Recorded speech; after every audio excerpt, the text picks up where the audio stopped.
So, man, we got another video. We got my boy Hollywood Brown to the Eagles. Like I said, man, we just needed somebody, bro. Another little receiver. Now all we really need is just, a DB, maybe a couple more O-linemen, maybe. But we don't really need that much. Just something good in the draft, bro. Busy Tuesday here on the 2 p.m. Sports Center. Look, and it's St. Patrick's Day. Both of us, we both forgot to wear our green, but you're out there on the green. We'll get you ready for U.S. Venezuela in the World Baseball Classic, and Mel Kiper is here with his latest mock draft, and it's already been tweaked, Matt. It's been tweaked because we start with breaking news in the NFL that happened within the last hour. Adam Schefter reporting that the Dolphins. I honestly felt like the Dolphins just needed one. Not the Dolphins. The Broncos.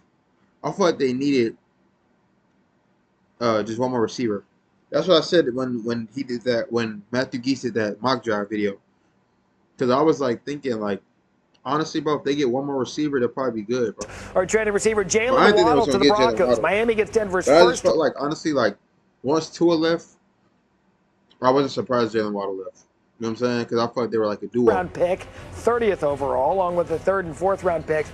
The Broncos also get a 4th rounder from the Dolphins. Denver didn't make any free agent signings, but now make a big splash. Another quarterback is going to be Malik Willis, and Jaylen Waddle fills a major need for this Broncos offense. Since 2022, he ranks 2nd in the NFL in yards per reception. Wait, what? Big splash. Another quarterback is going to be Malik Willis, and Jaylen signings, but now make a big splash. Another quarterback is going to be Malik Willis, and Jaylen Waddle fills a major need for this Broncos offense. Since 2022, he ranks 2nd in the NFL in yards per reception, behind only George Pickens at 15 yards per catch. He joins the Broncos wide receiver room that ranked 27th in the NFL last year at 11.7. So again, we mentioned Jeff Darlington as our NFL insider, joins us now. I didn't even know he averaged Denver didn't make but any it's really because they be doing all those play action passes. Miami gets Malik Willis, and now we're starting all over in Denver with a, you'd think, #1 receiver. Why did Denver make this move to get Waddle? Well, let's start with how they got here, Matt, because you're right. They're the only team remaining in the NFL who has not signed a free agent, and yet they come out with this explosive move today. Now, for the past 10 days since the scouting combine ended, I'm told that the Broncos have been in touch with the Dolphins trying to quietly make this happen. They believe that Waddle fits perfectly with what they're trying to do with Bo Nix. Don't think so much like Cortland Sutton, more like Troy Franklin. They have an arsenal of wide receivers now in Denver, but they believe Sutton. Oh no, I feel like this is the most stacked that every team has been. I feel like every team is getting more and more stacked as today's go by. Has a certain skill set, especially when they draft touchdown making, but they believe that what Bo Nix needs is someone more like Waddle. So they were willing to go out and spend. And by the way, they also, while understanding the magnitude of giving up a 1st round pick, it's at the end of the 1st round. The other picks also at the end of those rounds. So they feel like they got the type of value they wanted for a player who obviously could have a huge impact right away. Yeah, that's right, because that 1st round pick, that's always the shining toy when you see one of these trades, right? You get into the 1st round, you get to have multiple 1st round picks. From Miami's side, it's interesting. They bring in Malik Willis, hoping that another change of scenery makes him into a franchise quarterback. But now you get rid of a speedster in Waddle, who's only 27 years old. What do you think Miami's thinking? So who's their quarterback going to? The receivers. Well, this is just a tale of two teams in very different directions. The Broncos going out and being aggressive to try to get over that hump and get a Super Bowl. I just feel like it was because Waddle just didn't want to play their championship like they just missed out on this past year. But meanwhile, the Dolphins, we've already seen their moves. This is a full rebuild in Miami. They understand the cap situation they're in. They understand the best way to add talent on the cheap is to do it through the draft, and so they will continue to stockpile draft picks. Of course, the one question here is Malik Willis. You sign him. So I'm assuming that the Dolphins think that they could probably either get a better receiver or they can get more players since they have more picks. You feel what I'm saying? So since they traded Waddle, since he has a big trade, you can get more players from the draft. You now don't really have any receivers for him to throw to. The one unexplainable situation in this this equation. That being said, the Dolphins believe that if they can get Willis for what they did and continue to groom him, maybe they can draft some players and put some weapons around Willis for 2026. And I'll tell you this, when a front office makes a move like this, they get rid of the veteran receiver to put all their stock in the draft, that then puts all the pressure on the front office. If you don't nail the draft with these draft picks to rebuild cheaply, then who knows how that works out for anybody there in Miami. Let's switch gears now. Hollywood Brown, one-year deal with the Eagles. Hollywood, we don't believe bro. this is a bona fide one, but does this do anything with this A.J. Brown scenario we've been talking about all offseason? What do y'all think, bro? Because I feel like Hollywood Brown got some real good, like, talent, bro. But I just don't, like, if we could have, like, think about that, bro. Because I think they said that we got Dallas Goedert back, too. When I look, because the reason why I knew Hollywood Brown signed with the Eagles because I seen it on the Eagles Snapchat. But I think they said that they signed my boy Dallas Goedert again. So we got Dallas Goedert, we got Hollywood Brown. If we keep AJ Brown, we'll have AJ Brown. So we got Hollywood Brown and AJ Brown, and then we got Saquon, got Jalen Hurts, and Smitty. You feel me? Mind you, we did lose Dotson to the Falcons. I think that was like the only receiver we really lost, if I'm not mistaken, unless they were like free agents. And then I think we still got Kobe. Who's the other receivers? I think there's a couple rookies. I'm gonna be honest, I really don't know. It does not. I think these are mutually exclusive. That being said, A.J. Brown is still a situation to keep a very close eye on throughout the offseason. Doesn't mean that anything is imminent. The fact that they bring in... But I heard they were saying, like, if you know, since Waddle got another team and shit, that A.J. Brown's stock might go up. So the Eagles might ask for even more now. Another Brown in Hollywood. Especially because I've seen since they got those many picks just from Jaylen Waddle. Brown is simply continuing to try to add. But I feel like that wouldn't be a bad idea to like trade a player that doesn't want to be there no more, has a good stock, and in that way you can get more draft picks in the draft, and then you could get either a better player or like a decent player, but also be able to get other positions too, you know. So you'll be able to, like, say for example, you don't have that many players, you can't really trade for a defensive tackle, maybe a defensive back. You can't trade for them because all the stars already have their team. Well, now at least you can go get some from the draft. You feel me? Build weapons to this offense. That being said, it's still important to treat these things as separate. Yes, they added Hollywood Brown. No, it doesn't mean they're going to get rid of A.J. Brown right now, but it certainly means it is still on the table for the rest of this offseason. The Hollywood version of Brown, not as good as the A.J. version of Brown, so we'll continue to watch this as it unfolds throughout the offseason. Jeff Darlington with the... And our breaking news out of the NFL today, Adam Schefter reported the Dolphins traded receiver Jaylen Waddle and a fourth-round pick to the Broncos for the first, third, and fourth-round picks. Miami now has the 11th and 30th selections in a first round next month. Denver has been silent in free agency. But this would qualify. Oh, no, I feel like Denver might have like some more trades they're thinking about. In fact, it was such a big splash. Our Mel Kiper Jr., who puts out mock drafts leading up to the mock draft, had released it and then had to unmock it to remock it because of the trade. So, Mel, having said that, I just mentioned Miami, 11 and 30. How might they be using these picks in your latest mock? Best laid plans, Matt, right? But in terms of the Miami Dolphins now, I think you look at where they can go at wide receiver. You lose Jaylen Waddle, you trade him away. How about Jordan Tyson, wide receiver out of Arizona State, had an unbelievable year in 2024 for the Sun Devils. That was Sam Levitt. It was 100%, and they were a great pass catch tandem. Levitt to Tyson was. He had 75 catches that year, 15-yard average, and 10 touchdowns. That's what he's saying. These are the players he could pick. So this is the mock draft. So they think that he's going to get two receivers. Durability concern is there. 3 different who else is a Dolphins receiver? Injuries, but this is a 6'2 1/4", 205-pounder. He did 26 reps at the combine, so incredibly strong. He's a beast after the catch. Yeah, man, I didn't see him didn't have the durability concern in those 3 injuries, Matt. He'd have been wide receiver 1 guaranteed and been maybe a top 5, top 6 pick in this draft. Probably would be beast after the catch. If he didn't have the durability concern in those 3 injuries, Matt, he'd have been wide receiver 1 guaranteed and been maybe a top 5, top 6 pick in this draft. Probably would have been that high. Wait, instead, it maybe drops down here where Miami can pick up Jordan Tyson. He's only 21 years of age and get another 21-year-old and Keldrick Falk, edge rusher, who you wish was a little more productive, but the talent's in abundance. It said receiver. By the way, as for Jordan Tyson, his college receivers coach, Hines Ward, knows a thing or two about playing receiver in the NFL, so you know he comes with the bona fides to the next level. Let's go now to Jared in his college. But the talent's in abundance.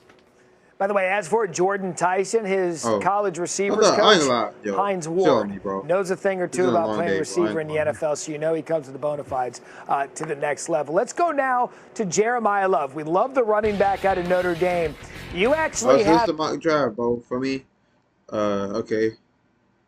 David Bailey, I think, is going to go to the Giants. Oh, this is the Jets, my fault. Okay. The Reeves dude, going to go to Arizona. Jeremiah Love, Tennessee. I can see that kind of low-key. I mean, they do got Tony Pollard. Caleb Downs to the Giants. What team is this? It doesn't even say a team. Wait, UGA, isn't that Georgia? Huh? Washington, the Cardinals. I mean, this is the Saints. Fuck.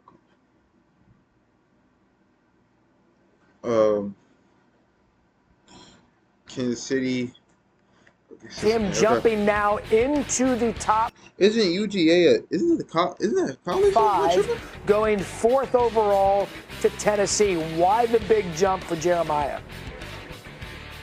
What do you think about Tennessee? There's a lot in free agency, right? They brought in a lot of different players, but the running back positioning that next year with Pollard you have Spears, but next year that'll change. So Jeremiah Love is more than a running back. Now he's a great receiving entity. He's a home run. He's a touchdown waiting to happen. This guy's a game breaker. And when you have a Cam Ward developing into a franchise quarterback based on what he showed midseason on, Jeremiah Love, put him in that backfield. You can put him in the slot. You can put him wide. He is a dominant running back. This kid is a Bijan Robinson. He's a Jahmyr Gibbs, right? He's a Saquon Barkley. He's in that. Okay, yeah. You're going too fast. Just calm down. Just calm down a little bit, bro. That doesn't even make sense. You can't compare all these players. Bro, no. Put him wide. You can't compare Bijan, Gibbs, and Saquon. That's not how that works. He is a you have to say a shade or something. You can't be all the same running back. This kid is a Bijan Robinson. He's a Jahmyr Gibbs, right? He's a Saquon Barkley. He's in that type of stratosphere in terms of running backs. And you get immediate production from these young backs that come right in as long as they can block. And he can, and he doesn't fumble the ball. He would be an outstanding pick, I think, for the Tennessee Titans and really help Cam Ward. You know what I mean? Yeah, for a while we thought Kansas City was going to be the landing spot. Of course, they addressed that with Kenneth Walker in free agency. So, look, you got to hit a home run if you're the Tennessee Titans. A lot of bunts last year out of them. You got to hit the big play. Mel Kiper always the big play. Mel, thank you. Yep. All right. It's a New York State of NFL free agency, and our NFL draft analyst Field Yates joins me right now to take a bite out of the Big Apple's draft process. So the Jets, they have a lot of roster holes to address going into year 2 under Aaron Glenn. Fortunately, they've got 9 total picks to play with. What's their best approach going into round 1, though? I mean, more so than any other team in the NFL, the Jets have the chance over the next 2 years to improve their roster through the NFL draft. Why? They've got 5 first-round picks between 2026 and 2027. That is the most in the NFL. Moreover, and I know that fans don't always love to hear this, people around the NFL, and I would put myself in this category as well, forecast a 2027 draft to potentially be one for the record books. It looks outstanding on paper, and not just at quarterback, but at other spots as well. So as far as the draft strategy this year next, if I'm the Jets, my focus is on premium positions and drafting for value. Don't draft for need. You've got too many of them, and you're not close enough to contending this year to be reaching for a player just because he helps fill a hole in your roster right now. I want players that impact the quarterback. Pass rushers, pass protectors, they do have a good offensive line. Wide receivers, and guys that can cover wide receivers. Those, to me, are the most notable players that reaching for a player just because he helps fill a hole in your roster right now. I want players that impact the quarterback. Pass rushers, pass protectors, although they do have a good offensive line. Wide receivers and guys that can cover wide receivers. Those, to me, are the most notable positions for the Jets to attack between this year and next. Of course, quarterback also being in the mix if they love a player. Let's go to the other team that plays inside of MetLife Stadium. The Giants select 5th overall in April's draft, the highest pick John Harbaugh has ever had as a head coach. How do you think he'll approach this process? Well, the Giants have done some work this free agency to help fill some of the most notable gaps on this roster. So for the Giants, they have the opportunity to also go best player available, not just because of what they've done, but because John Harbaugh is calling the shots now. John Harbaugh is not worried about his job going forward. So if I am the Okay, so these are his pick. Like these are the picks they can New choose. York Giants, there are a couple of names Well, that you see 4 people from Ohio on State that best overall list right there that will be particularly intriguing if I am their GM, Joe Shane. I thought they Jeremiah Love, the I thought Sonny Styles was going to go to the Giants. back from Notre Dame. Maybe he's a pipe dream to make it to number 5, but I he can is see him out of certainly a everybody player that I going would be considering at number 5, even with some of the Giants running backs on the roster right now. Caleb Downs, the safety from Ohio State, would also make some sense because while this team does have a pair of safeties that are penciled in as starters, Caleb Downs is the best safety in this draft and to me a very unique player. I think with John Harbaugh as your head coach, you're more likely to go meat and potatoes. But this is a different draft than normal. This is not a typical draft that tends to offer a little bit more quarterback certainty and in some recent years, wide receiver certainty. That's not what the 2026 NFL draft is. Let's get to the... We're going to play a little game of a stock up, stock down NFL offseason edition. Which teams have made the right moves and which ones might be taking a step back. Now the Miami Dolphins are the very latest team to make a big move, trading wide receiver Jaylen Waddle to the Denver Broncos. Here's a look at the trade details in case you missed it. In return, Miami will receive the third. About the Jaylen Waddle trade, about like how it may be a bad decision for either team, so I'm probably gonna watch that. 30th overall pick in this year's NFL draft, along with a 3rd and 4th round pick. The Fins will also send a 4th rounder to Denver with their star receiver, Jaylen Waddle. But why does our own John Breach have the Broncos stock down even after this signing? Let's ask the man as we say hello to our own John Breach. Explain yourself. The floor is yours, my friend. Well, it's not because I was imbibing on too many St. Patrick's Day drinks. There is some logic here, Jordan.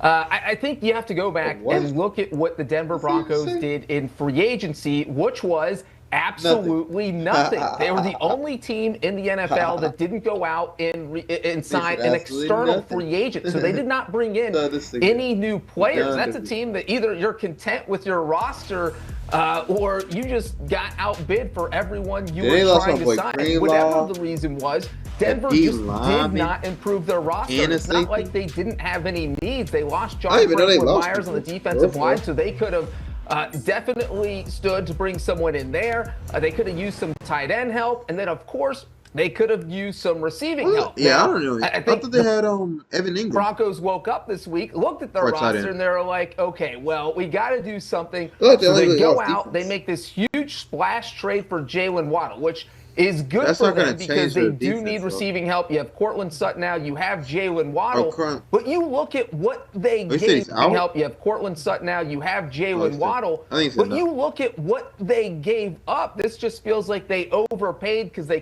got kind of desperate. They realized they need to bring in some weapons for Bo Nix. I mean, we're talking not just a 1st-round pick this year, but a 3rd-round pick and a 4th-round pick. I mean, A.J. Brown might go for 3 first-round picks if you're making deals like this. So I do think this was a good move in the sense that it helps their 3 first-round picks for one person is insane. Roster, I think they overpaid, and if you combine that with the fact that they didn't sign anyone in free agency, I got the Broncos stocked down after the first week of free agency. Okay, so you like the deal. It'll work out. They get a need, but the details of the deal you're not too high on. Understood.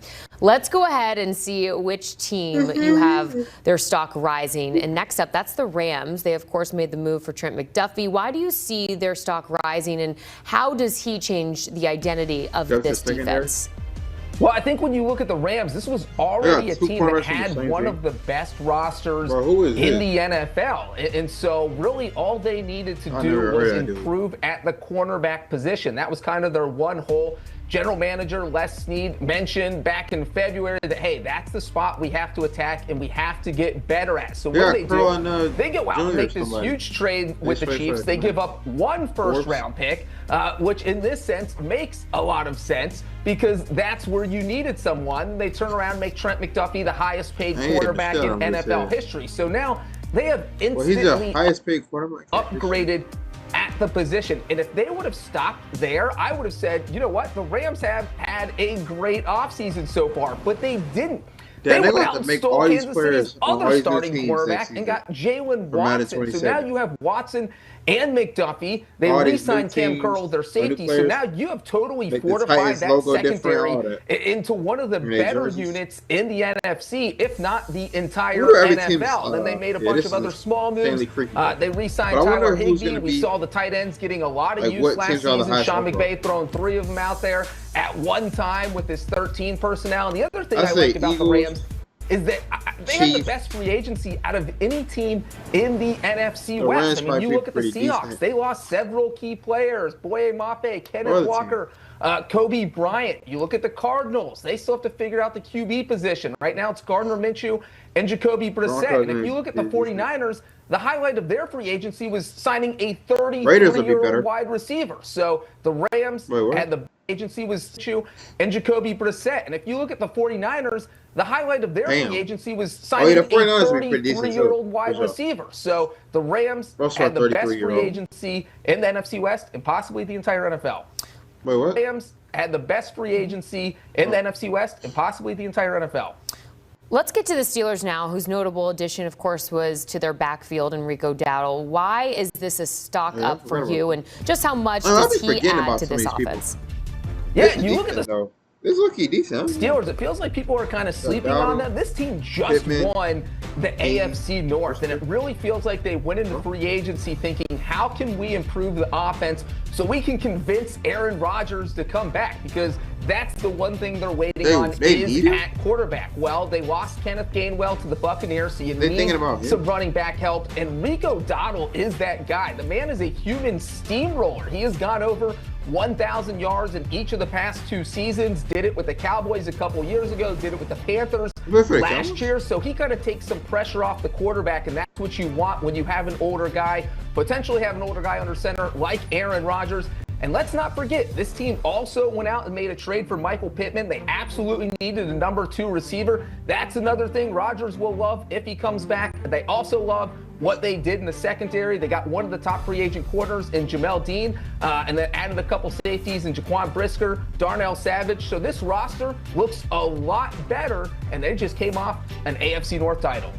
Let's go ahead and end here with Jacksonville, a team who lost a few pretty big key pieces recently. Just how concerned are you about the direction they're headed, and just how far down is their stock for you? Yeah, the Jags went way down. It's almost like they forgot free agency was happening. This team lost 3 starters during Etienne, Newsome, Lloyd. I don't know who this is. Free agency. We're looking at Travis Etienne. That's not easy to replace. Devin Lloyd, Greg Newsome. Devin Lloyd was probably the biggest loss because they didn't really fill that hole. So now they have a huge need at linebacker. They did sign Chris Rodriguez, but he's never really been able to stay healthy for an entire season, so you don't know how much he's going to be able to replace Travis Etienne. You can see everything. They still need some help on the defensive line at safety. Almost every defensive position they could use some help, but Rodriguez was the only guy they went out and signed. And then you look around the AFC South, and Rodriguez was the only guy they went out and signed. Position they could use some help, but Rodriguez was the only guy they went out and signed. And then you look around the AFC South, and it feels like every team got better. The Titans had $100 million in cap space. They spent it all. They signed some key free agents. The Texans made some nice moves. Reed Blankenship added him at safety. And then, of course, the Colts got Daniel Jones and Alec Pierce done. So it feels like everyone in the AFC South got slightly better, and Jacksonville just kind of stood put. And because of that, their stock's down for me. Would want to be a Jags fan, that's for sure right now. John Breach, always great to see you, my friend, here live on CBS Sports HQ. He talked highly about the Rams really making some moves this free agency. We see them there. Odds makers are loving what they're seeing from Los Angeles. Bro, this isn't right. Yeah, they look hate because they have the shortest odds right now to win the Super Bowl at plus 700. Wait, what? I'm so confused. Wait, so they have the lowest? Oh, no, this is right then. So this is the Eagles got the highest? Wait, what? I'm so lost. Not the highest, but they got... Is this the high? I think this is the highest. So Eagles are the highest. Because if it's the shortest odds and they're the highest, but this is only like 10 teams right here. So what? I don't know, bro. Honestly, I'm but fuck it. But hey, shout out my team for getting my boy Hollywood Brown. Welcome home, Hollywood Brown. If you do an interview, I'll watch that. I mean, it happened today, so I don't know if he'll have an interview today. Well, not today because it's already. Anyway, Mr. Alfredo. Well, thank you for allowing my team to get another player. Hope this free agency just go well for my team and just all other teams in the league, and just help all these players stay healthy, for the season, be able to, stay out of trouble, and just make the best of their career and be able to help others as much as possible. Just make you proud and give you all the glory. We love you, Lord. Chase our dreams. For me, it's YouTube. Before I was watching this, where their dreams are, and help us give you all the glory. But we love you, Lord. We're nothing without you. Just amen. We love you. Just amen. I love y'all, man. Jesus loves y'all. 2 more videos today. Peace out.